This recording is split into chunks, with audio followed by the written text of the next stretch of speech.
Is that Glock? Oh no!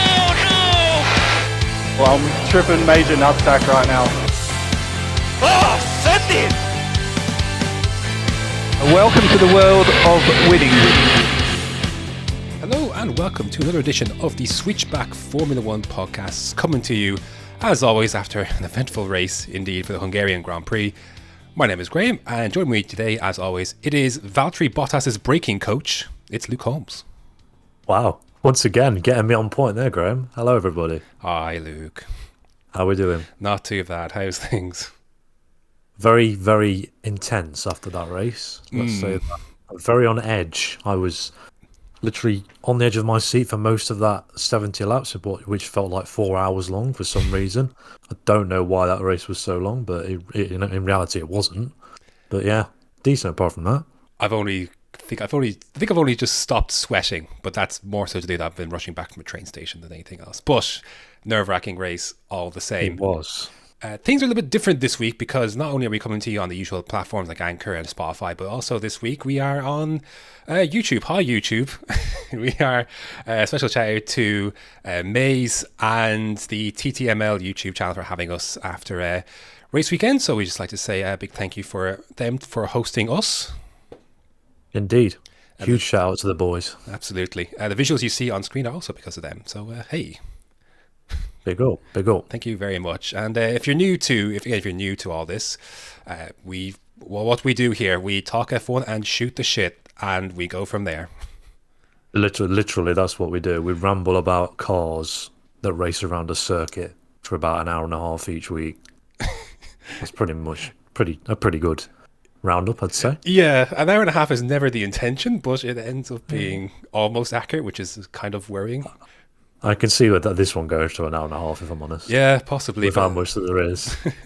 But hey, I've got some a niche feature for you to do to save yourself some time if you're listening. You can listen at 1.5 times speed and see if you can discern anything that I'm saying, because I speak far too quickly. But it will definitely help if you feel like it's a little too long for you. Yeah, because I tend to pause between every sentence for some reason. Don't know why. So, yeah, you'll get the idea here pretty quickly. So, as we like to do before we get into any kind of meat and potatoes of the race weekend, we like to do a quick blast of the news events that happened throughout the week. Last week was pretty quiet. A little bit more this week, well, not a ton. Why don't you take us off on the events of the F1 world heading into the Hungaroring? So, starting off with, we got Hamilton and Mercedes launched their own Ignite charity to promote diversity in motorsport, which I feel needs to be done, full stop. Mm-hmm. So the basis of it is basically that I'm reading an article on Race Fans. Ignite will focus on promoting science, technology, education and mathematics to underrepresented groups in motorsport. And the quote from Hamilton, diverse workforces are not only more successful, but are also the morally correct approach for any industry. The findings of the Hamilton Commission have provided us a fantastic base to begin our work, and I'm confident that Ignite will result in real, tangible change within motorsport. For 15 years, I have remained one of the few black employees within Formula 1, and I am proud that my work with Mercedes is going to change that for the better. So, look, to those who know us, to those who don't know us, we'll explain it. I am not a Lewis Hamilton fan. You are not a Lewis Hamilton fan. That on the track, that is very, we'll call a stone.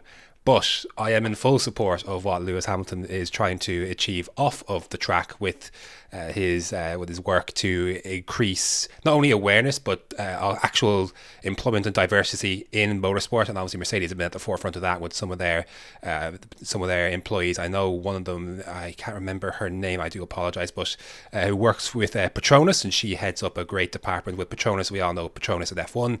So you're seeing kind of a lot of that come to the forefront in Mercedes, but it needs to spread more within F1. And hopefully this, what Hamilton and Mercedes are pushing here with Ignite will help do that. Yeah, for sure. Definitely needs to get more out there, doesn't it? And Lewis seems to be getting one of them people that drives that message forward and always has done. So big up for Lewis for doing that. Yeah, and it needs to happen. And it's something that he will continue to do after his career is done, I'm sure. And I'm sure Mercedes will put the steps in place to help continue that even when Hamilton is not officially with the team in a driving capacity, though I suspect he'll be a Mercedes ambassador for life regardless, so he'll be involved at the forefront of this, I'm sure, once his career is said and done. Yeah, imagine he switches to Ferrari afterwards. after all these years. I think part of him was always wanted to, but the timelines never lined up for him. He should have gone to Ferrari in 2014, I think. What a car that was. Exactly. So the other bit of news, and this is the big one heading into the weekend, was that Red Bull eventually did push forward their appeal or protest on the penalty that was given to Lewis Hamilton for the British Grand Prix in his accident, the incident regarding Max Verstappen on lap 1. They brought this forward. I believe this was confirmed on Thursday. Yes, that they were bringing this forward. They had 14 days to do so after the British Grand Prix, so they weighed it up, and they needed new tangible evidence to have any hope of this succeeding. So some examples throughout the years included Williams, who did that. I didn't realize they did it 5 times during 2018. Did they? I think there was. I can't remember if it was an article on Race Fans or if it was a video on therace.com. Or sorry, youtube.com/the race, the hyphen race. So, but I think race fans looked at this more so, and no, I don't think any of it was successful. So, brilliant. Yeah. So eventually, the same result here. Red Bull were not successful in it. I'm not sure if they ever were expecting to be successful, but you would ask the question, what's the harm? Well, Mercedes were, I don't think, very pleased with this, and neither was Lewis Hamilton. And Mercedes put out a statement after the ruling was made. Mercedes AMG Petronas F1 team welcomes the decision of the stewards to reject Red Bull Racing's right of review. In addition to bringing this incident to a close, we hope that this decision will mark the end of a concerted attempt by the senior management of Red Bull Racing to tarnish the good name and sporting integrity of Lewis Hamilton, including in the documents submitted for their unsuccessful right of review. Was the statement they put out afterwards. Now, do you have any thoughts on any of that before we talk about what boiled over into then qualifying on the Saturday? Very punctual, wasn't it? Very straight to the point from Mercedes. Like they were not impressed that Red Bull did it. But the whole point of the right of review is you have the right to do it. Like, surely if the boot was on the other foot, Mercedes would have done it. Any team would do it. Why wouldn't you? It's there to be used like that. It didn't work. It doesn't matter, does it? I think the line's been drawn in the sand now in that whole thing, but I'm glad it is as well, because Twitter was an awful place to be the last few weeks. So, yeah, what do you think? I do think exactly what you said. If it was the other way around, I'm also thinking of when the Ferrari did it, when Sebastian Vettel was stripped of his win because of a 5-second penalty. That was for the Canadian Grand Prix. I can't help but think that Mercedes will position themselves exactly the same way that Red Bull and Ferrari would have done when they appealed those. And again, we know at Red Bull, it's not just the fact of Verstappen's lost points are one thing, but obviously in the cost cap era, you know, that's a lot of damage. And eventually they did have to replace that PU unit. They gave it a go on the Friday and Saturday, and then they had to replace it. So Verstappen's on his third and final PU for the season. So I imagine down the road there's going to be repercussions. So you can understand why Red Bull were understandably upset about the whole thing. Verstappen more so upset about the celebrations that took place afterwards, which I still think that point is valid. Yeah, no, definitely. But it was said that Lewis didn't know, but he was still celebrating anyway, I think. Right. I do think it's important to stress that I think it's up to the team to do some sort of job to inform him, because I know you don't want to dampen the spirit on his, cool down lap after the race, especially after coming so late. But I do think you owe it to him to, I guess, not come across as this person who just celebrates as wildly as that while someone else is in hospital. I don't think that was ever his intention to do it like that, given the circumstances. But I do think the team has to let him know. As he on maybe some point during the cool down lap, because I can understand why Verstappen thought it took the piss. Yeah, definitely. You don't go a normal celebration. Fair enough. I don't think Verstappen would have been too annoyed, but the over-top celebrations that Mercedes seemed to do that entire weekend for even just getting the pole position was crazy. So Yeah. yeah, I don't want to spend too long here because we've already tried on this kind of topic and we don't need to do too much again. But No. I only say this because it seemed like, obviously, we know what happened in qualifying 3. We know the Mercedes went very, very slow on their second laps in Q3, which obviously resulted in Perez not even getting a chance to do a final lap. I think Hamilton's tires were definitely compromised. I assume Verstappen's were as well. Do you think Mercedes employ that gamesmanship if Red Bull hadn't done what they did on the Thursday, and obviously in their public comments in the aftermath of the British Grand Prix? not a chance. No, I don't think so either. It's very childish. I thought when I saw it, I wasn't annoyed at them on the track for doing it. I was more annoyed in the pits because I think you shouldn't piss about in the pits because there's people of each team knocking about, and if something happens, then someone's going to get hurt. Whereas out on track, there's not as many people around. I know there's still the drivers and the marshals and stuff. So for me, on track it's fair, and it did come out that Lewis was quicker on the out lap than he had been the last few laps, which was weird. But to me, like I say, the pits, messing about in the pits is not on. The pit lane crawling was interesting. An interesting kind of full circle between, obviously in 2007 when Alonso did it to Hamilton and he couldn't get the lap done in Q3, which eventually ended up costing Alonso pole position at the time as Hamilton went on to win that race. Yeah. So of all places, isn't it? It's just one of them. I know. The irony was rich throughout the whole weekend in many different ways. So yes, it was interesting for them to do it because it seemed very clear at that point, based on their first laps, that they were very much in the ascendancy. Yeah, they were pretty much. Yeah, I didn't know he was getting pole going into that because practice didn't really give me an indication. Because Bottas was doing his usual thing of being up there in practice and then dropping back in the actual qualifying session. So it was obviously going to be between Lewis and Max, but it was whoever was going to hook the lap up, wasn't it? And I think Mercedes played a blinder by pulling that rabbit out of the hat, if I'm honest. Let's jump into that because not only did Mercedes have the ascendancy in track position, but they also had the better race tyre being on the mediums. They were the only team to squeeze into Q3 on the mediums. And I say squeeze in because it was quite tight at times. I think Red Bull felt they couldn't take the risk. Look, it was touch and go. I can't remember exactly where Verstappen's position was. I know Hamilton was definitely the last one on track in Q2. So I wonder if perhaps they should have placed Verstappen a bit better in that kind of queue, I guess, behind. So if it was touch and go, at least he could finish the lap, they would know. So I think there's definitely that element at play. I think it was. I don't think it was a strategic call. I think they were unsure that they would stay in the top 10 with those mediums, and you can't take that risk at Hungary. No, not a chance. As we saw in the Formula 3 races and the actual Grand Prix itself, it's so hard to overtake around it. I said this on Twitter as well. I love Hungary as a track to drive, and it's produced some great races over the years. But when it's a bad race, it's a very bad race because you cannot get past in these generation of cars and the Pirelli tyres. Red Bull would have been lambasted. Gianpiero lambasted. Don't even start. We're 20 minutes in. They would have been absolutely put to the stake had Verstappen been knocked out in Q2 trying to get through on mediums. And that would have drawn fair criticism because at a track like Hungary, where track position we know is so important, why take that risk? So, look, I do think they knew that they were compromising themselves somewhat, but I think it was something they had to do.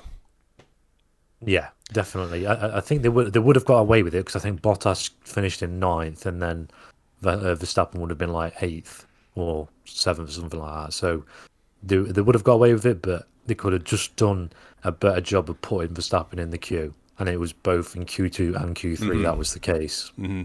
Definitely something they need to improve on going forward. But it ended up mattering for naught in the end because a downpour came not too far before lights out. So everyone started on mediums. Mercedes' tyre advantage gone. Arguably Verstappen's tyre advantage at the start also gone with the soft. Yeah. I was looking forward to seeing how he would be able to get off the line if he could take Bottas, take Hamilton going into turn 1 and maybe go from there if he could get that launch in the soft. But ultimately we never got the answer to that question. And how do we describe what happens next? So Valtteri Bottas is not great at starts. This is nothing new. Especially in the wet. Especially in the wet. He's awful. A point was proven as he got very... And I know he's not on the best side of the grid, but even still, very poor off the line. He was immediately jumped by, obviously, Verstappen. Perez was coming by too. Norris came by, and trying to think how far Charlie Leclerc's car... Well, he was through as well, was he not? He was on the inside, yeah. So, anyways, Bottas tucks in behind Norris, locks with the brakes, and piles into the back of Norris, who in turn goes into Verstappen. And then the aftermath took Bottas into Sergio Perez. So session was red flagged after Lance Stroll just in his own separate incident had a choice of who he decided he wanted to crash into. Not decided, but who he'd rather crash into, I suppose. And he decided not to crash into, I believe it was Ocon in front, was it not? Yeah. It was Ocon or Alonso. It was one of the Alpines. So I think it was Ocon, because Alonso was located on the outside, and he decided to try and go over the curb, over the grass, but directly into Charles Leclerc's side. He was not very happy about it, and understandably so. Neither was... Look, a lot of people were very unhappy about the events of Turn 1, excluding Ocon, Vettel, Hamilton, and pretty much everyone from like 14th down, essentially. Yeah, they just drove straight through it. All the chaos is happening around them, and they're just going through the middle. Brilliant. It is brilliant to see. It is literally like watching an F1 eSports league race, you know, at that start, from the perspective of Ocon and Vettel as like the Red Sea parts, as everything happens in front of them, and they just get through. Yeah. And Danny Rick was also an unfortunate casualty of Leclerc being hit by Stroll as well. He also got spun round and got floor damage. Big chain reaction. I am still amazed, having seen the onboard from both Norris and Verstappen, of how Norris, obviously through no fault of his own, of course, just the car went into that front right of Verstappen's. I've no idea how he didn't escape with a broken suspension or something that would put him out of the race. When I first saw it, I thought one of his wishbones was gone, because I saw his wheel pointing to the right, and I was like, oh, for God's sake, 2 races and both out within the first lap. That's just pure Hamilton look coming into play right there. He's just gone away and got away scot-free, and his title rival's been taken out of the race. But somehow, like you say, he got away with it. His suspension proving quite strong around Hungary for some reason. Look, the irony was very obvious at the start. Look, if you think that Bottas did that on purpose, I don't know how you calculate that. Yeah, all right. It looks awful from the sense that, oh, look at this. A Mercedes has once again crashed into not just one Red Bull, but both Red Bulls. Yeah, and taken one of them out completely. Yeah, pretty much, because Perez had to retire later on, like in the lap. So Verstappen was really in that bad luck as well after the race. Look at, the irony is hilarious as Lewis Hamilton goes through unscathed and everyone behind has crashed from one part of it, starting from his teammate. Look, the irony does write itself. That's why the hashtag blessed does exist, but in no way, of course, was that deliberate.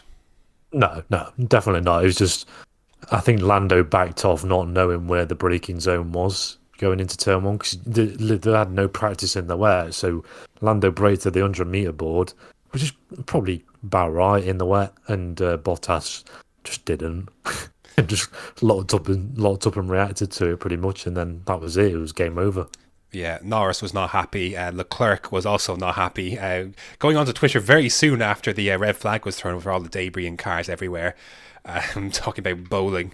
I have a great quote from Christian Horner, who spoke to when he's talking to Max Verstappen after the race, and he called Bottas playing skittles down to turn 1.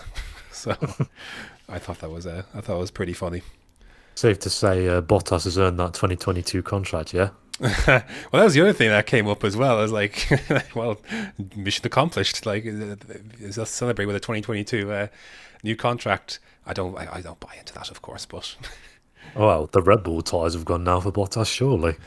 Yeah, well, And that's taking out that option, that's that option gone. if that door was ever open, it is firmly closed now. Yes, 100%. So a very well earned 5 place grid penalty for Bottas and Stroll, to go along with 2 penalty points.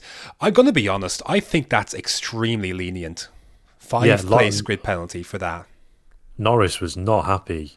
I was watching his post-race interview, or mid-race interview, should I say, and he was like, I think based on all the penalties I've got this year for doing stuff that's out of my hands, surely they should get like race bans and stuff like that.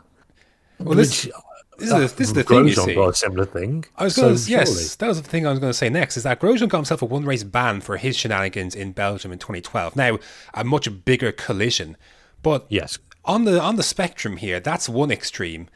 For Bottas's part, a 5 place grid penalty seems very kind for the accident and ramifications it had on multiple cars. Yeah, if it was 1 or 2, then 5 places is fair enough. But it was 4 or 5. Like, it was so many, and it was most of the front runners. So I know that probably shouldn't be a factor, but that's a lot of title rivals, or a lot of rivals gone in the race. So for me, it should have been at least just start at the back or a pit lane start or something like that, where they give some form of advantage back to the teams that lost out in Hungary.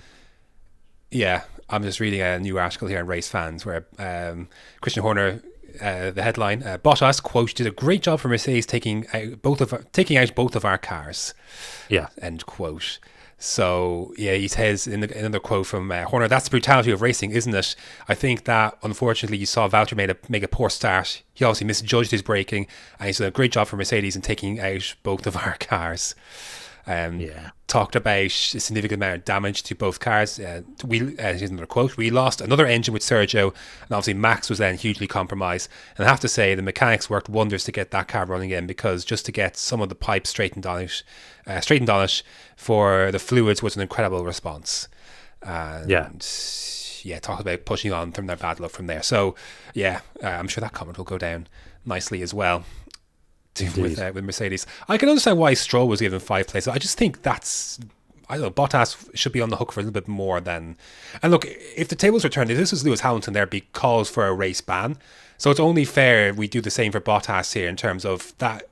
I think 5 places is too lenient for what the end result was for multiple cars and multiple teams. Yeah, I 100% agree with that. Cause and consequence is the saying that comes to mind with this one. Is not enough, in my opinion, and the stewards have been not enough on the penalty side for the last couple of races now, for me. So yeah, I think they need to book their ideas up a little bit. Yeah, with some of the penalties being dished out. It seems like they've gone it seems like they took the criticism from the harsh penalties. It seemed at Austria, and we've gone in a different direction, I think, since. Yeah, just the middle ground. That's all I want. Something normal that's consistent across the season, and we'll be good. Me and the stewards will be back on bestie terms. Red flag was obviously thrown for it. So on the lap then, obviously they made it do another standing start. And the formation lap 2 said second start. Obviously Hamilton starting from the front.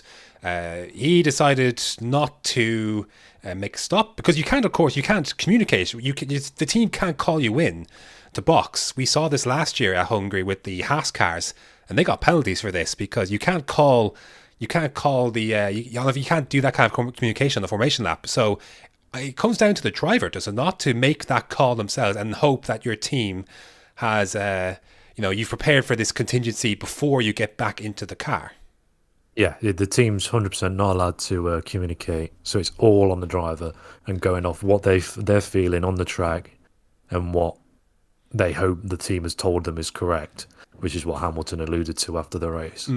So it ended up Hamilton taking the start, and everyone else went into the pits. So now look, I've been an F1 fan for nearly 20 years. I saw live a USA 2005 where 6 cars took that start. I thought it was hilarious to see one car on the grid take an official F1 race start. I saw a meme straight away as soon as that start was taken, and it was Hamilton. This is Hamilton racing against the drivers he's taken out. So Brilliant. everyone went on to mediums essentially, and Hamilton was left to wander on. What lap was it? I suppose it was technically was it lap lap two three. or three? Would have been three, right?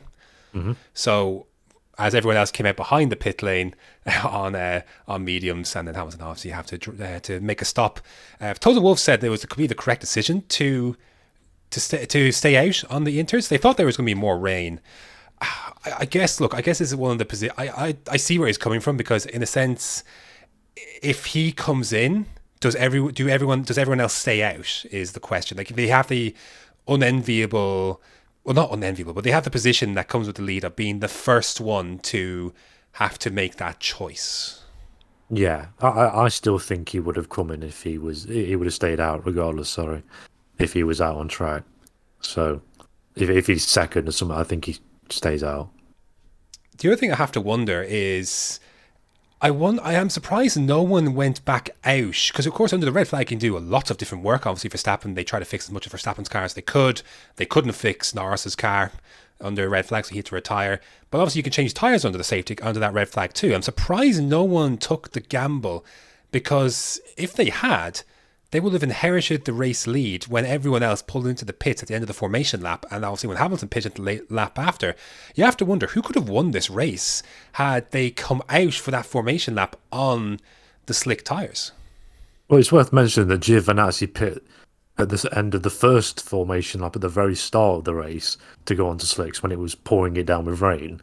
So surely Alfa Romeo would have thought to themselves, all right, we're basically last anyway. Screw it. Let's gamble. Once again, why not? We're not going to get anything out of it. If we did, just sit here because you can't overtake. Let's do it. But no, they decided to play it safe. Obviously, that came back to bite them in the arse a couple laps later down the line. Well, when we briefly talk about I was going to mention the Mazepin pit stop thing with Raikkonen, but we can lump that in a little bit later. The George Russell thing was very interesting, coming in, getting a bit of a head start there. Yes, I honestly thought he was just being advantageous. Do you know what? Of everyone else being sleepy on the start. So did Esteban Ocon when he was talking to, I think it was Lawrence Barretto of F1.com in the F1 post-race show they do on F1.com, or at least on F1 TV. But Ocon seemed to think it was that Russell had just reacted quicker. He thought it was. I think he thought it was fair game. Yeah, no, in my eyes it was fair game. If Russell was there, then why not? Sadly, Russell was. I think everyone thought he had a problem, but he was just forced to give up those positions. I honestly thought he got a puncture. So I thought it was like an engine fault or something. A puncture would have been wild, but it would have just been in his luck, wouldn't it? At that point. So when Hamilton came into the pits, it left Esteban Ocon to inherit the race lead ahead of Vettel, and initially it was Nicholas Latifi. Let's jump into winners and losers, because we spent half an hour dilly-dallying before we actually got into this. There was a lot to cover beforehand, so apologies. Yes. All requires context. We'll try our best to go into winners and losers. We break down, as it would suggest, winners and losers of the weekend. And we're bare to start then the race winner of the weekend, Esteban Ocon taking his first race win. Let's go down to the results actually. So it was Ocon who took his first race win, the 111th different race winner. He finished ahead of Sebastian Vettel, although he is under investigation and I think is likely going to be excluded for not being able to provide a sufficient fuel sample. But for the moment, he finished second ahead of Lewis Hamilton, who recovered from that intermediate kerfuffle to finish in third. Carlos Sainz finished fourth ahead of Alonso in fifth. Gasly in sixth. Tsunoda seventh. Latifi then in eighth ahead of Russell, securing a double points finish for Williams for the first time since 2018. And Verstappen finishing off in 10th. So let's talk about Esteban Ocon. He was having a good weekend even regardless, because he very under the radar outqualified Fernando Alonso, who's looking pretty fly all weekend. Esteban Ocon qualified 8th, obviously in a great position to luck plays a huge factor into so many of the races that happened today. It played its hands into obviously Latifi, Russell to an extent, Ocon, Vettel. Look, these guys were in the right place at the right time. Many people were not in the right place at the right time. That resulted in some DNFs. That resulted in some people losing a lot of positions, like Alonso, who has lost a lot off the line? Verstappen, obviously, of course, as well. So, but they were there at the right place. It's a long race after that. I thought Esteban Ocon handled that race extremely well because Sebastian Vettel, throughout that entire race, could not have been more than 2 seconds away from him. I didn't see that gap go above 1.8 or 2 seconds. He was constantly putting the pressure on, and there was some moments where I honestly thought Ocon had screwed up and Vettel was basically going to get him, but somehow he kept it and kept his cool throughout that entire thing, and has honestly earned that 3-year renewal. I'm going to keep coming back to this because when he got handed that 3-year renewal, everything went south. Now that could be put down to the chassis, and he seems to have got on top of things. First Q3 appearance in a while. Good race today. Oh, not good race today. Insane race today. Fending off a 4-time world champion. Long overdue? Probably. I'm not sure because, look, like I am slightly red-faced at the moment because we've spent... Now, look, we obviously gave Ocon his due at the start of the season. He was one of the better surprises of the season to start after a pretty miserable 2020, despite finishing second in Sakir. But we have not been shy in... I guess it's not really shitting on him as more so as Alpine for deciding to give him a 3-year extension based on 6-7 races of this year and like one race from last year, which was Sakir. It was still a poor decision when they did it to give him that long, given how underwhelming he was for much of last season and a strong start this season. But he killed it today. Both things are true, you know. Both can be true. And Vettel said afterwards he tried everything and came very close to overtaking him after the stops. To Vettel? But I thought Ocon, look, first race win. You're leading the race for the majority of it. The nerves would have been there. You got, like you said, a 4-time world champion behind you. I think he did a great job in not cracking and not showing that. I guess the mental vulnerabilities that would be expected for someone who's never been in that position before with a legitimate chance to win a race. Yeah, and like it was brought up in commentary, it's been 5 years since he's been in a race-winning position. So it's a lot of things, a lot to soak up all in that one. Just a scenario in general. You'd be surprised you're there, wouldn't you? Like, how I'd be sat there in the car thinking to myself, how the hell have I got into this position? I did not wake up this morning thinking I'd be leading a race, never alone winning it. Crazy. That's why this sport is unreal, honestly. So good. It was really special to see him do that. To be fair, like I was watching this race with my brothers, and it was pretty cool to share something like that. First time winner, like the circumstances, it was incredible. It really was. I think he was he's the first French winner since Olivier Panis. You're forgetting Gasly? Oh, wow. You're brushing over Gasly. I heard. I'm confusing the stat. I think it was. It was the first French winner in a French car Thank since you, Alan Prost, 1985, right, or 89, one of those two. Yes. 85, I That's think. it. Thank you. I was confusing that. Sorry.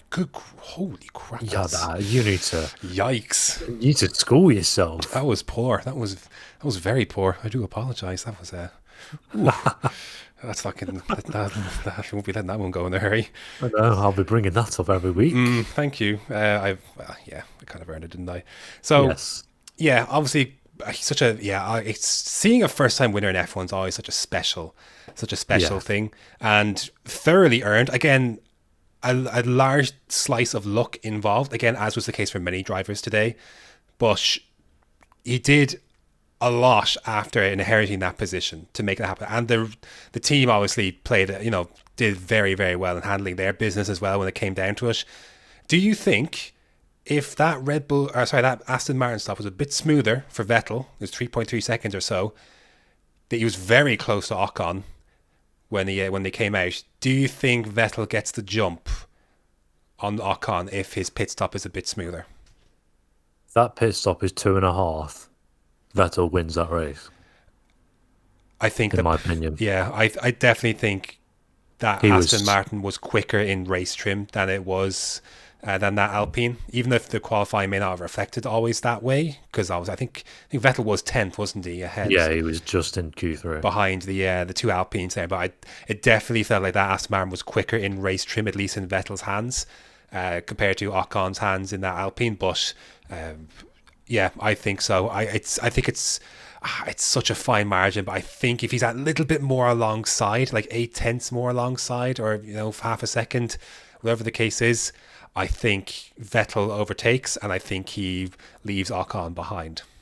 Yeah, and especially with it being Hungary as well, which Seb always goes well at.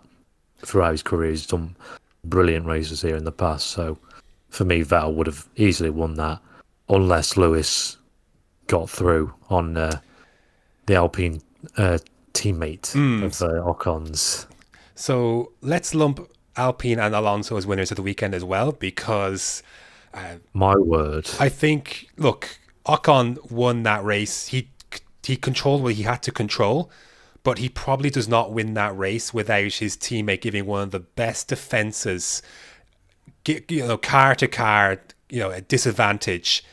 That was a performance of the ages from Alonso on Hamilton, defending that. A guy who was 2, 3, 4 seconds a lap quicker than those in front should have easily been able to breeze past the Alpine, which is, would you say, 1.5 seconds a lap slower? 2 seconds? Like, it's a significantly faster car on a significantly faster tyre. Now, Alonso extended his stint, and that ended up, that without Alpine doing that with Alonso, running that strategy with Alonso, because there was a certain point where they could have probably pitted Alonso and he'd come out ahead of Hamilton, and they let that go by and extended that stint. So even though Alonso came out behind Hamilton in those hards, he had good time left to fight that Mercedes. But I think everyone was just in absolute awe of what Alonso was doing versus Hamilton. I was in disbelief. I could not believe he held on for as long as he did. I said to my friend over Facebook Messenger that if Hamilton doesn't get past Alonso by lap 62, then he's not winning this race. And he didn't get past till lap 65, 66, something like that. So Alonso did an absolute stellar job of doing that. Because honestly. Because once he got by, I was saying to my brothers when we were watching this, Alonso was going to be the hardest one to get by. Like, I had no doubt that once he got by Alonso, the rest would be much easier to overtake. Sainz talked about post-race about how he had to use a lot of his hard tyre in the early stint of that tyre when he came out just ahead of Hamilton to keep Hamilton behind, and took a bit out to, obviously he was feeling the effects at the end, but he was dropped by 10 seconds by Hamilton in about 3 laps. And I think Hamilton squeezed into Vettel's DRS by the end of the race there on lap 70. Yeah, he was in it in the final sector. So I love how Alonso is continuing to write his legacy, his story, even at age 40, which he turned over the weekend. Yeah. I don't think any other driver on that grid gives that much of a fight. The only one that comes to mind might be Verstappen. Yeah, but even then, I don't think Verstappen fights it that hard. It was incredible, and again, Alonso is just adding to his. Like, he's creating these. Like, we had the sprint, the sprint qualifying start that happened there. We had this squabble. I know he ended up. No, look, he couldn't keep Hamilton behind forever.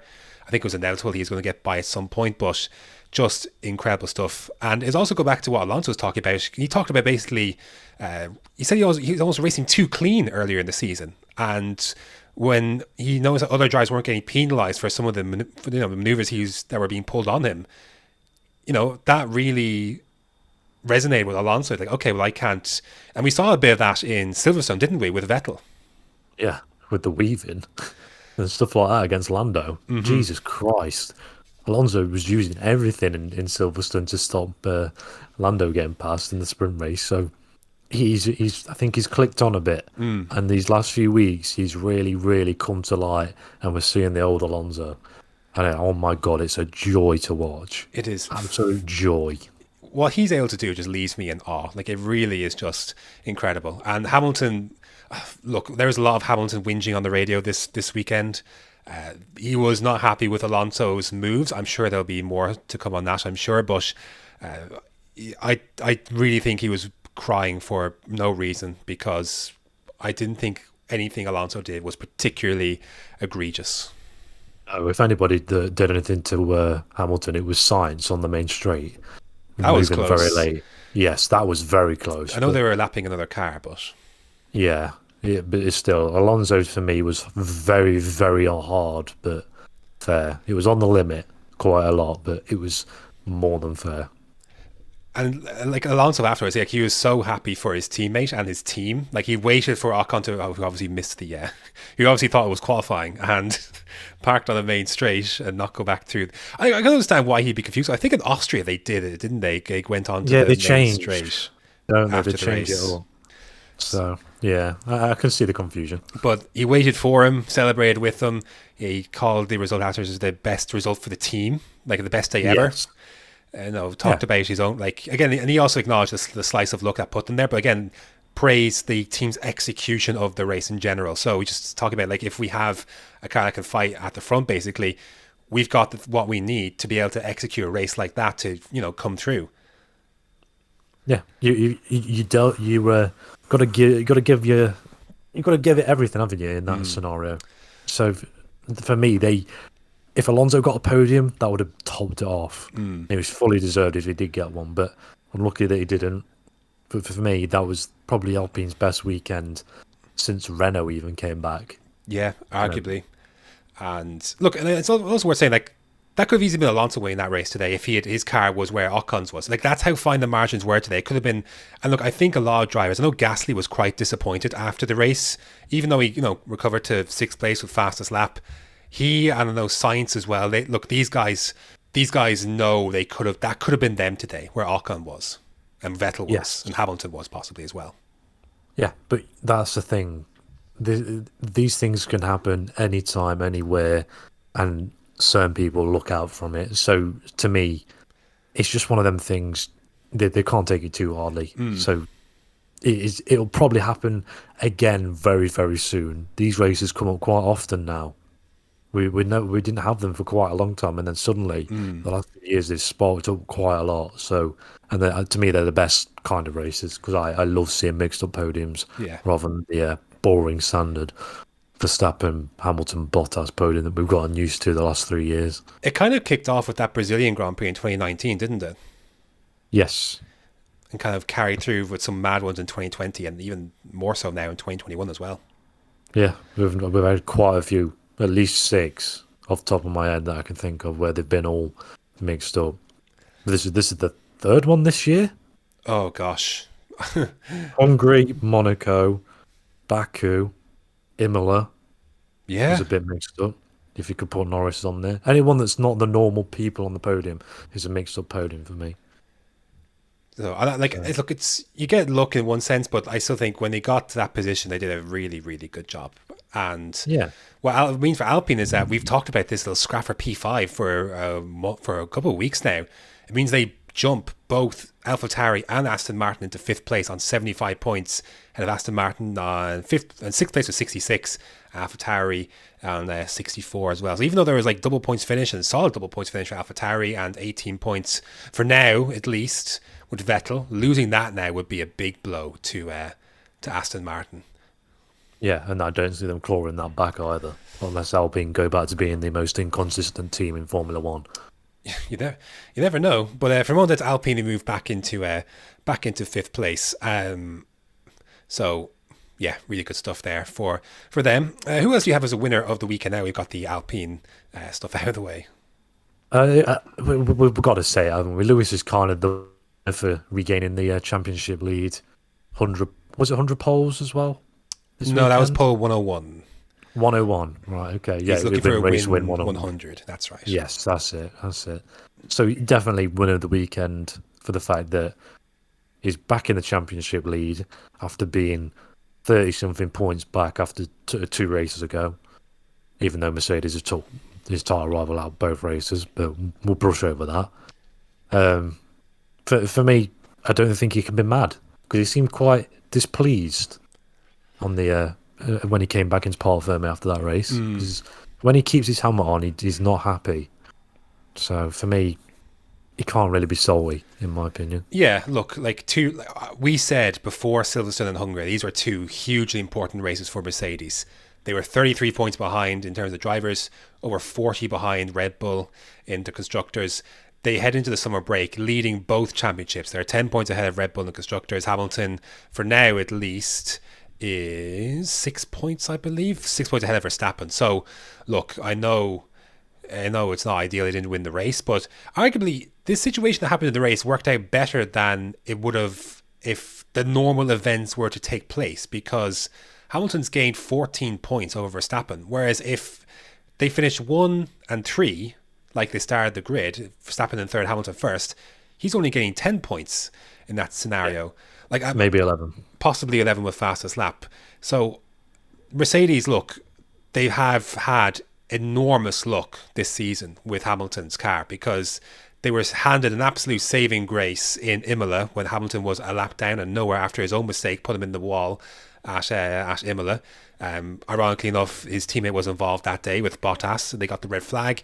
That red flag allowed him to unlap himself and get up to second place in the end.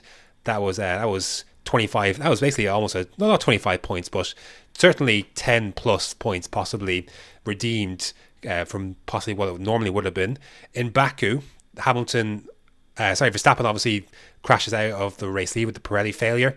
They would have got more points from that, Verstappen finishing on with 25 versus what happened with Hamilton basically losing nothing, gaining nothing after his again, what might have been his own mistake again in Baku when he went straight on after it was his race to win essentially, after he initially got off the line better than Perez.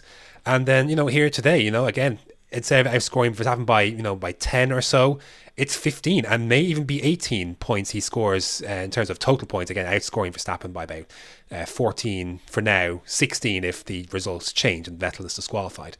So, and obviously lucky not to get possibly a harsher penalty in Silverstone.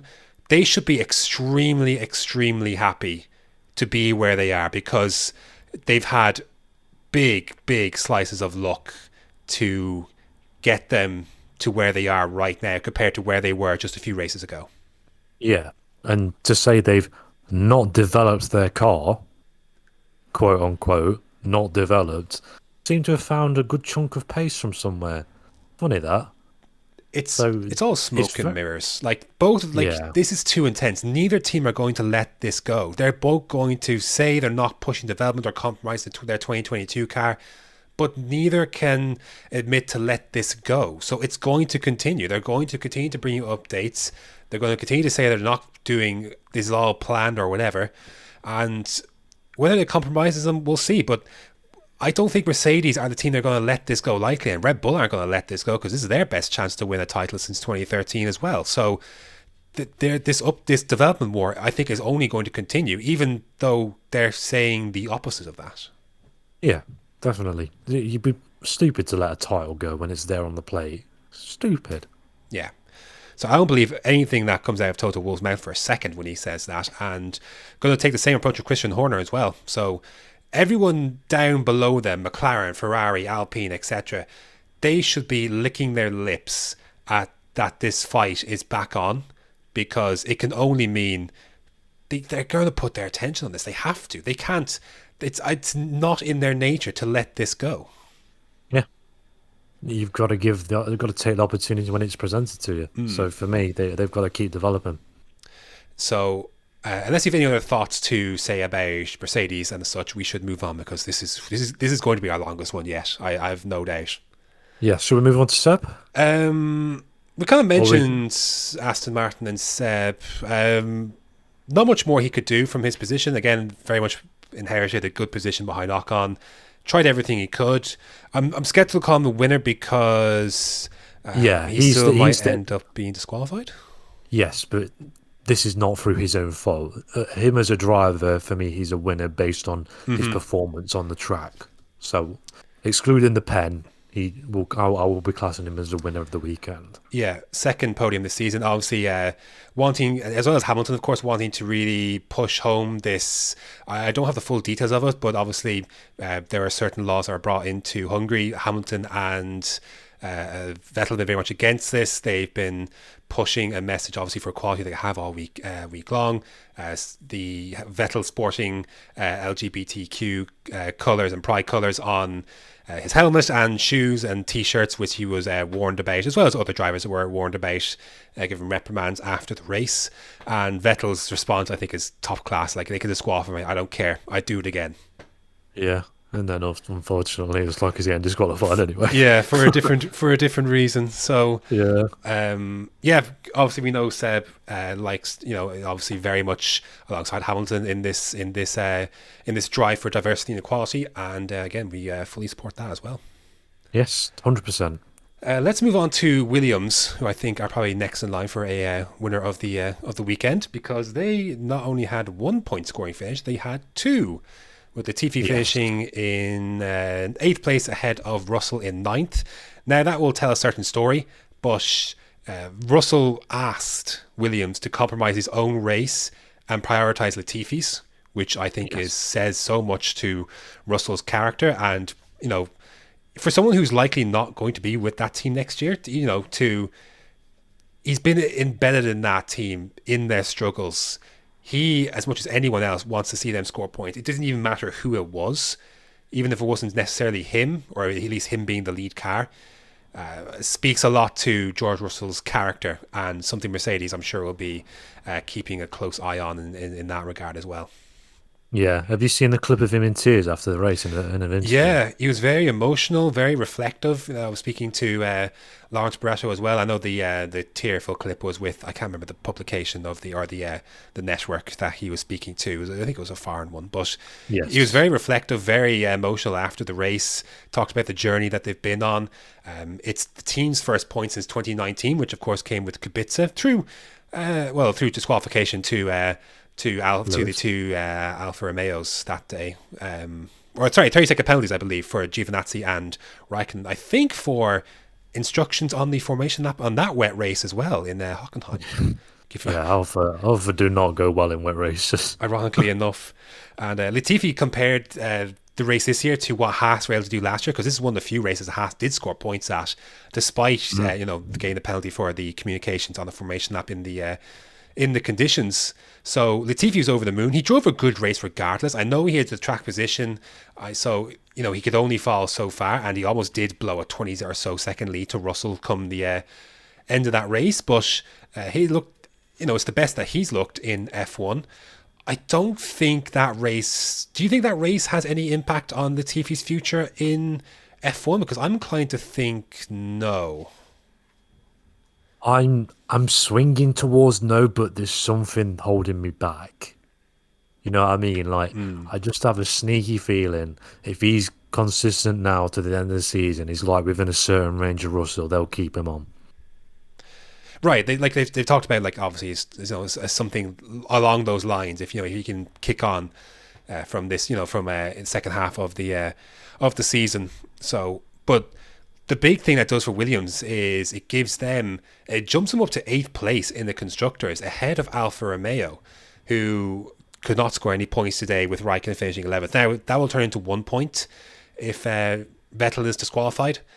But the key thing is, if Vettel's disqualified, it also brings Williams, it gives them more points, because it'll give 6 points for Latifi in 7th and 4 for Russell in 8th, which will give them 10 versus Alfa Romeo's 3. And that's huge, because I don't know where Alfa Romeo will find 7 points from, even 8 points to overtake them. 4 right now might be doable. 4 is doable, 100%. But 7 or 8 compared to Williams, who have been running in points positions at times during this season. So they could score more points with Russell possibly going forward.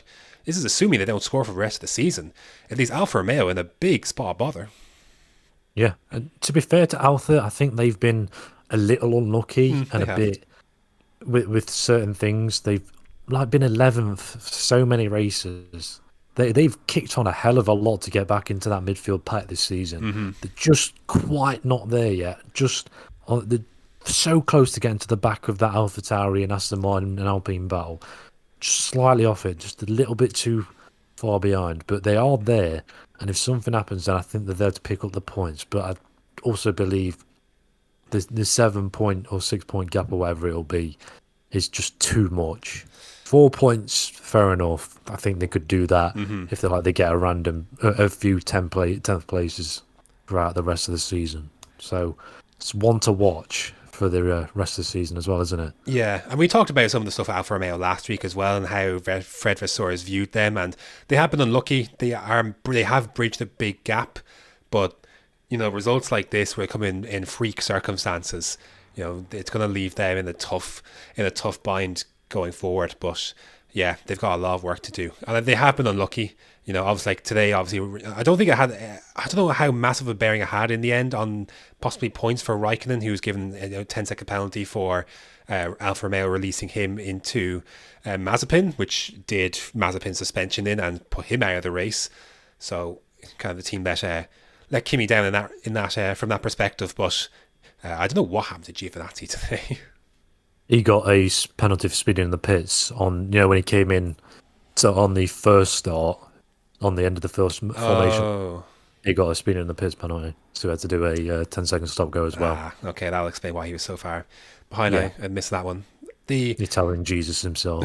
The thing with Williams is like they were really handed a break here, because Saturday had to be one of the most disappointing sessions for them of the entire year, even maybe last year, because regardless how poor they've been, they've always found something here at Hungary. Like 2019, do you remember how close Russell was to making Q2 in that car? He was very close. That was one of the surprises. That would have been one of the surprises of the season had he got that 2019 Williams into that Q2. He was very close. This is definitely a track they've always gone well at. And for both of them to be knocked out in Q1, especially Russell, who, again, it was in Q3 not 2 weeks ago in Silverstone. And obviously, same thing in Austria. To go from that down to, being knocked out in Q1, they were on set for an extremely disappointing weekend. So this has really salvaged their season and their weekend. Yeah, they were. I was reading an article that they were so surprised that Russell even got knocked out in Q1, never alone Latifi as well. So to me, they've come out quids up in this weekend. This is probably the best weekend they could have ever asked for. Yeah, both cars in the points. Jumping Alfa Romeo. Yeah, everyone's happy. Yeah, I think that's played out absolutely wonderfully for them. So, yeah, fair play to them. Hopefully they can kick on from here. But that's their first double point scoring since 2018. I'm going to... I'm sorry, go on. I was just going to say, I think that burden lifts off them as well. That extra pressure to get points is gone now. So, hopefully that eases the pressure on them a little bit. They would have got more publicity about it, but I think given the Ocon stuff that happened today, kind of took that away. But because normally this would be the highlight of the weekend, more than likely, is Williams and Russell and Latifi scoring points. Yeah, 100%. Let's move on to... I'm going to put Ferrari in here very briefly, because not so much of their race, because obviously Charles Leclerc was T-boned in turn one. Sainz obviously lucky not to get a podium, which he held for like 90% of the races. He put it afterwards. He was disappointed. He said possibly on reflection he might be happy with the result. And when he was told by Will Buxton on F1.com that he was summoned to the stewards, it seemed like the life he was told. He didn't know about it. He didn't know he had been summoned. It had just come out, and it literally like he. Oh, I saw the player. Did you see it? So he looked absolutely flabbergasted. He looked pretty dejected at the thought of it, but nothing came of it in the end. So he does get fourth for now. We'll see if that turns into third with the Vettel stuff. But what it does do for Ferrari is that with Norris not scoring and Ricciardo not scoring, it brings Ferrari within 3 points of McLaren in third, 163 points to 160. So everywhere you look, the same, right? No, yes. It'd be the same if Vettel gets to qualify, yeah. Yeah, if Sainz is elevated to third, that's 3 points from 12 to 15, and with Raikkonen finishing 10th and not, finishing 11th and not Ricciardo being promoted to that final point, it would actually level McLaren and Ferrari for third. Look at, man, I'm loving the constructors' battle this year. There's a battle everywhere you look. Mercedes and Red Bull, McLaren and Ferrari, Alpine, Aston Martin, AlphaTauri, Williams and Alfa Romeo. And then Haas. And then there's Haas. Yeah. Ignore that. But actually, speaking of, do you want to give a quick word for Mick Schumacher today, who was actually fighting cars for the first time other than his teammate? Thought he handled himself quite well. I thought he did brilliantly because Verstappen couldn't get past and had to get his elbows out to get past, didn't he? Yeah, Alonso They had make to contact. make contact to get by, really. Yeah. Honestly, I think Mick was surprised that he was fighting someone because he shouldn't have been by rights because that car was nowhere. And yeah, But fair play to him. he held it well. Like, didn't back down. Didn't wave them through like Latifi did, who I think doesn't know how to fight cars. He just he was absolutely mugged by Pierre Gasly going into turn one. Absolutely Yeah. mugged. To be fair to Pierre, that was just an absolute lunge and all, very Danny Rick. It was, but like Latifi had never covered any line to defend anything. It felt like. yeah, I think it's just like, yeah, go on. Go through. So quick mention for Mick Schumacher there. Do you have any other winners of the weekend? No, but I did have Ferrari down as a loser. Really? Well, we'll get to that in a sec. I'll quickly give a shout out to Yuki Tsunoda. Another solid weekend for him. Not the most. You could chuck out Valterri in there under the whole, really, can't you? 'Cause Yeah. it was just a kind of weekend they needed, wasn't it? They did. Again, we talked about Gasly's disappointment with the result, even like P6 and fastest lap. Good race for. I thought Tsunoda would have had a better time of it. I guess with the big picture going forward, a good race for him to finish in difficult conditions at times at the start, obviously, and Yeah, especially after being in the car in practice. yeah, really good bounce back for him after doing that. And obviously, and another Q1 exit as well to put that into the I think that's equation just a normal now, though, isn't it? So I wouldn't be too surprised at seeing him be the guy that goes out most times. Yeah. If it's not one of the alphas. As he has done, I think either 6 or 8 times he's been knocked out in Q. I think it's 6, isn't it? Yeah. So, but really good under the radar result for him. I know he was a long way back of Gasly. I know there's some things to take into account with Latifi, etc., traffic. But just a really solid drive, just to continue to pick up a decent point. Like 7th place is a decent points finish, especially on a day where Alpine scored so many. Aston Martin scored more than a few as well. So it keeps AlphaTauri right there in the hunt. They're 11 points off of Alpine. They're 2 behind Aston Martin. That's what they've needed Tsunoda to do. So it's good to see him do that. It helps his stock going into next year as well if they elect to keep him on. Yeah, but did you hear what he said after they swapped him around? No, I didn't get the chance to hear that radio. He was very angry sounding. Yes, he was basically telling Pierre to hurry the F up. So, and then somehow Pierre gaps him by 20 seconds. I think it was close to 30, wasn't that? Yeah, it was probably close to 30. I just went with 20 as a ballpark. But yeah, no, it's crazy. I know they both start. I believe they both start for fastest lap. So, yeah, very strange that he was telling him that, but ended up 30 seconds behind. Do you have any other winners of the weekend before we move on to the losers of the weekend? No, that was it for winners for me. I think so as well. So let's not spend too long on this one because Red Bull's a very obvious loser of the weekend, and really through no fault of their own this time round. Now, look, qualifying stuff, sure, throw them in. Could have handled that better, but in terms of where the points are given out on the race day, nothing they could do. Not much you can account for when Bottas goes bowling into turn one, taking out Perez, and obviously a lot of damage on Verstappen's car. Right barge board completely missing. There was floor damage. I am still flabbergasted that car was fit to continue without a red flag. Again, much like Hamilton's situation where Mercedes said without the red flag at Silverstone, he probably has to retire. Again, you could throw that into the Hamilton luck thing, I don't know, but throw one in for Verstappen here as well in that regard, because I don't think without that red flag, I think similar situation with Lando, that car's probably not going out again. Yeah, definitely. I was very surprised to see it even moving. So for me, the fact that he even got points is some form of reward, isn't it? But still not what they expected going into this weekend, where I expected them to win. After the race on the radio to Verstappen, they called it probably the most important point of the season. Did Red Bull for that 10th place. So probably not wrong, because ebbs and flows. We've seen how quickly things change.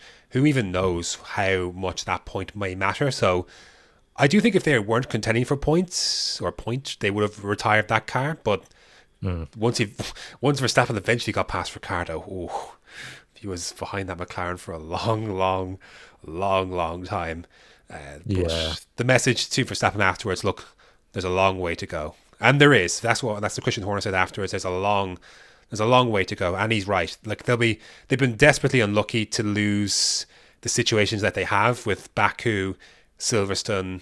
Again, whatever you want to say about that, that was still unfortunate in terms of obviously points that they would have lost from their perspective, and obviously to with the race on Sunday as well. So yeah, I can't help but feel things could be worse, but they haven't had a lot of luck, especially in these last two races. And at what point does that luck begin to swing back in their favour? Belgium. Which is probably not actually saying that. It's probably a Mercedes track that I don't see Red Bull standing a chance at, if I'm honest, and same with Monza. So yeah, could be damage limitation these next two rounds, but we'll see what the development. I know the factories are closed for a lot of the summer break this year because obviously compared to last year they put their mandatory shutdowns when the season was suspended initially last season. So, but it should be a bit more normal service this year where I think I can't remember how many days exactly, but majority of the summer break that it's at least shut two. down. It is at least two.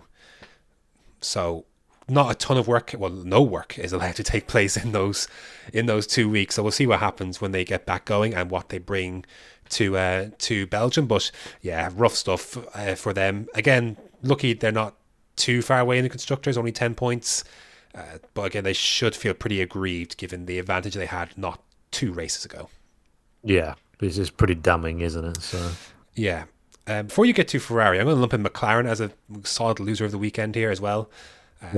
Again, Norris, looking at, I think, did Norris have P3 basically in his sights heading down towards turn 1? He would have been level with Perez going into turn 1. So obviously the first victim of the Bottasing. That's not The bowling. That's not a thing. But he was obviously the first one. They couldn't. The damage was too much, and who knows what damage Ricciardo had to his, because after he looked like he was. He reminded me of the Alonso Singapore 2017. Ricciardo looked like he was just about to escape from all that, and then just gets clipped just at the end. I know you. By the way, just to quickly mention, is that the most controversial start since that 2017 Singapore Grand Prix? Oh yeah, there hasn't been a start like that in years. Crazy, isn't it? That many cars out, especially the front pack. Anyway, we've had a few at the back, but not anything like that. That many cars, that much kind of controversy, kind of with Vettel you moved very aggressively over on Verstappen. Nah, Verstappen moved aggressively towards the Ferraris. I won't have that. What he hadn't realised was that Raikkonen had the best start of his life on the left-hand side. Oh dear. Anyways, no penalty was in for that, by the way, that day as well. Surprise. It was a surprise. I thought Vettel was on the hook for that, but regardless, tangents. Difficult one for, obviously nothing Ricciardo could do. He was struggling a bit. An unfortunate victim of the rain. I would have loved to have seen. I think they were very much excited for the prospect of what Ricciardo could do from 11th on mediums versus everyone on softs in front, bar the 2 Mercedes. They lost out a big opportunity there. I don't think much, because even then, the tyres would have died. So for me, the dirty air, he just wouldn't have been able to get past. They just couldn't, even with the tyre advantage. He just got stuck after a few laps in a train, which he wouldn't have been able to overtake anybody until the up pit. Possibly, but we'll never know now. And the damage, I can only assume, was very, very high. Yeah, I think it was pretty similar to Verstappen. Yeah, most of the floor on the right hand side was gone, and dashboards and stuff. It means that Norris's point scoring streak is, of course, gone. So 15, no. Yeah, McLaren best, which was very surprised. That stat came out, and I was very surprised given McLaren's rich history. But there you go. That record will lie with Norris for at least a little bit. Yeah, until he breaks it. On this next one. Maybe it goes for another one, but. Yeah, desperately disappointing for him. McLaren losing a lot of ground versus Ferrari. That they're right there. That buffer that they once had is now gone. So rough weekend for the McLaren boys. Why don't you tell us about why you have Ferrari as a loser of the weekend? a missed opportunity is what I have it down as.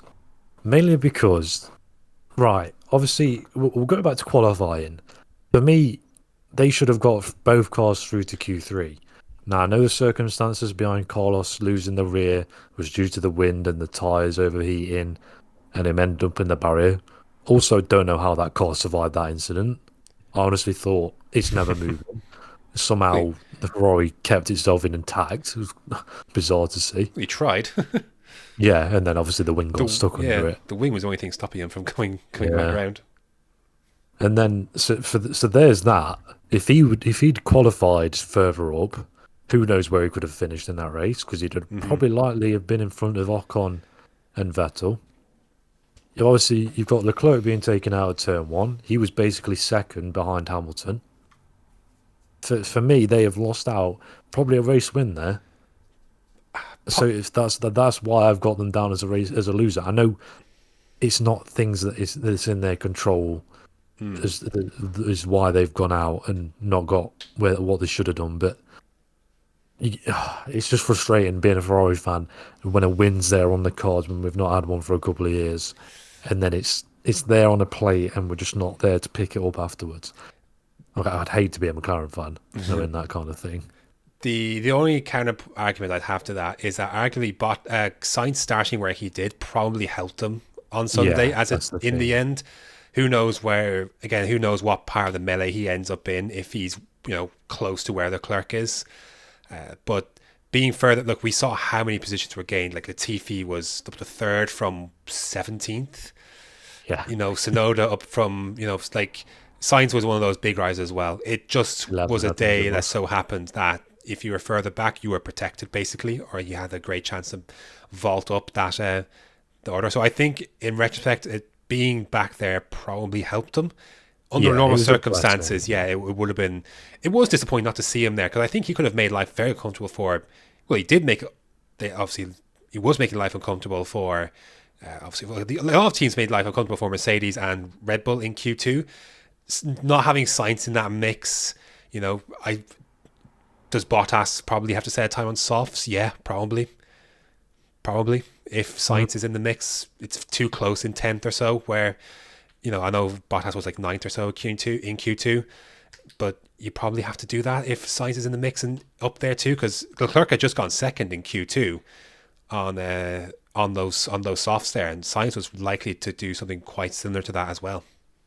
Yeah, it's based on that. Sainz had been quicker in the earlier part of qualifying, so probably would have been up there in the fight for 4th and 5th because Perez didn't look great. No, in qualifying at all. So yeah, probably. I will give Sainz a quick winner again for he's now level on points with Leclerc. They're both on 80. Yeah, which will probably he'll be 83 based on the disqualification. 83 if Vettel does end up being disqualified. Again, I'm still refreshing. There's no updates on that quite yet. But let's keep it moving. Who else do you have as well? Can we just say Lance Stroll for his part? Yeah, what was that? Knocked out in Q2 for a start, but his teammate got through to Q3, and I know Bottas took out more cars, but that error I didn't think was as the actual mistake itself, regardless of the aftermath. The aftermath was worse with Bottas, but the actual mistake itself and the accident itself was much worse from Stroll than it was for Bottas. It's just idiotic. Why? He could have gone to the outside and he could have avoided everybody. But no, he's like, right, I'm going to chuck it on the inside where all the cars are going. Why? What planet is he on where he thinks, right, this is a good idea. I'm going to go on the grass when it's wet in an F1 car that doesn't react well to grass. It blows my mind. I know it's a split-second decision.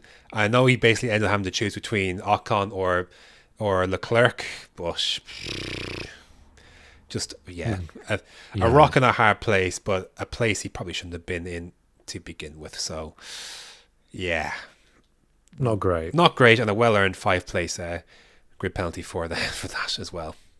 Yes. Do you have any other losers of the weekend? We've talked about them pretty much already, but Alfa Romeo missed opportunity. Really, should have been way around where Williams were in terms of picking all the points, and they just wasn't there through silly mistakes from the drivers and the team, like we said with the incidents in the pit lane and stuff. Yeah, I don't know about Raikkonen if he had too much to really be blamed for. He got himself to Q2 for the first time for as he corrected his race engineer. Yeah, I was going to say he was adamant he was not. This was not his first Q2 appearance or his best qualifying. He's like, no, last race. Very wishy. He's correct though, technically. Technically, you're right. Yeah. So, again, if Vettel gets disqualified, that's a point for him. But yeah, it won't be too much of consolation to Alfa Romeo, but who had a bit of a margin, not much, but not great for them. And really, I'm trying to think. I think that's really it, isn't it? Yes, I have one thing to briefly mention. Do it. The Texas Grand Prix. Your thoughts? The Texas Grand Prix. Well, why don't you give a little context to that and how you found it? So there was an image floating around on Twitter this morning of F1 experiences on F1.com. And on the calendar where you can book the F1 experiences, it goes Japan, the Texas Grand Prix, and then the United States Grand Prix. So obviously the United States Grand Prix takes place in Austin in Texas. So it's basically confirming a double header at COTA is on the cards. Formally not announced yet. Will probably be announced at some point this next week, I'm imagining, if it's already on the F1 website. Unless it was like major Photoshop and I've been baited really, really hard. Yeah, they're giving it a name, the Texas Grand Prix. Yeah, very similar to the Styrian, the region. You know, it's one thing to have an extra one there, sure, but I attach a name to it as well. I think is fairly telling. So that was a great spot. I didn't find that myself, so I do suspect that in the next week or two, that will be confirmed. And I can only imagine that the third sprint qualifying will be one of those rounds. I have seen different to that, actually. What have you seen? I've seen it being linked to going at the Saudi Grand Prix, which is apparently going to be the last Grand Prix of the year, but with it being swapped with Abu Dhabi. But that is all in the air, all just talk at the moment. Although the promoters / Saudi Arabia have said that they, I will talk with F1 about such a possibility. So I don't think it'd be too much for them to swap around if need be. If that needs to come second. But yeah, so I suspect we'll be announcing we're talking about a few calendar tweaks in the coming weeks. Yes, we've got 3 weeks to fill, so we've got a lot to talk about. We do. I have some plans of what we can do for that. As do I. So, obviously, F2 will be one of them. F2, excuse me. F3. Sorry. It was that boring this weekend. I forgot which one it was. Yeah, well, apart from the feature race, sorry. The feature race was very nice. Definitely talk about F3. I do think that we could definitely talk about the season so far, like biggest shocks, biggest surprises, best race, best overtakes, etc., etc. So maybe the mid-season awards kind of thing to look forward to in the coming weeks. But I'm sure we'll talk about more as well. But as well as. Well, I'm sure we'll get some driver news throughout the summer as well, at least in some capacity. Even if it's not Mercedes, I'm sure something will come up in terms of 2022 seats. Ocon, 6-year extension. Got to throw it in there. I've got to carry the joke on. I've mocked him enough for it. So I might as well carry on. I think you did say that, or something just similar along those lines, if he were to win a race. Or maybe you said Alonso, wasn't it? I genuinely did. Yeah, I genuinely did say it for one of the Alpine drivers. Can't remember which one it was. Brilliant. So, yeah, good call. 6-year contract coming for Ocon, apparently. Yep.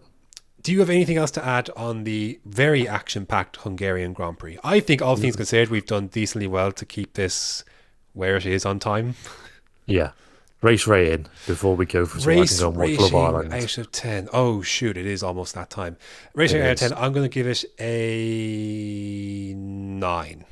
I gave it 8.5, just because the track being the lack of overtaking opportunities. I know that sort of was why the race was so good and out of place, but the actual action itself was very dull at some points because you couldn't overtake. So 8.5 for me is the middle ground.